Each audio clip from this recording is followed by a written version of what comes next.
pag kumulo na yung water, ilalagay na natin. Simpleng ano lang. Simpleng luto lang siya, guys. Ayan. Ito na, ready to eat na. Basta naka 3 minutes ko. Bala mo nag-isa ka sa aros. Kaya yung kisan ko lang tao. Iban din na sunod. Yeah. Ay. Utod.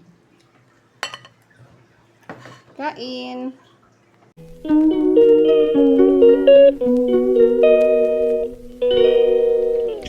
Hi guys. Ngayon, magluluto ako ng crab. Ayan. Hinugasan ko muna sila, no? Pero actually, tapos na itong maghugas. Gawin mo ito sa market ng fresh. Pero,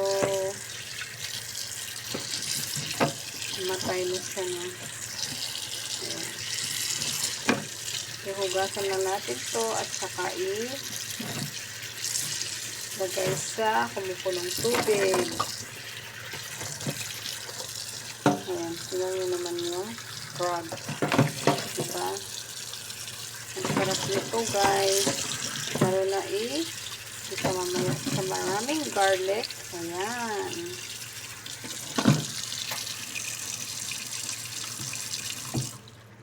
So, ito transfer na natin siya dito. At mamaya, pag kumulo na yung water, ilalagay na natin. Simpleng ano lang. Simpleng luto lang siya, guys. Ayan. Oo, diba? Wow, sarap.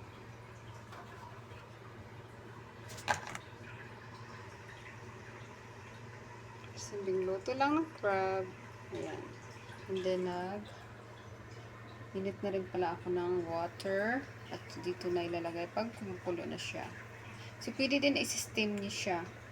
So, ayan. Ito-transfer ko na to sa malaking bowl.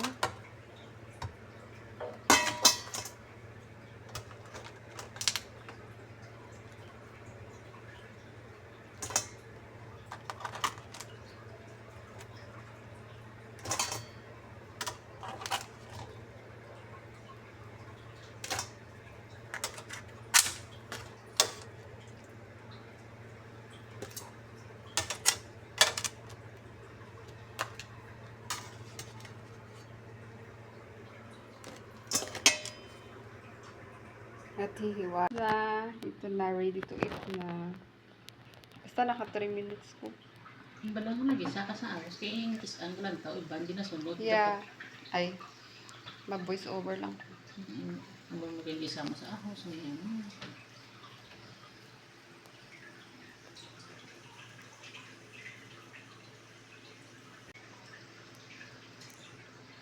Partner with rice. Dayon, paruwas. Hindi pa. Sa utso pa sa parungas. Tinim sumad to. Kaya nga, utod. Kain. Wala na, nagkinamot na. Namit. I-voice over ko lang ni siya. Muna gahambal-hambal ko kay... Ito ginamute mo? Mute ko lang ni. Tapos Kaya may i-voice over. phone mo na.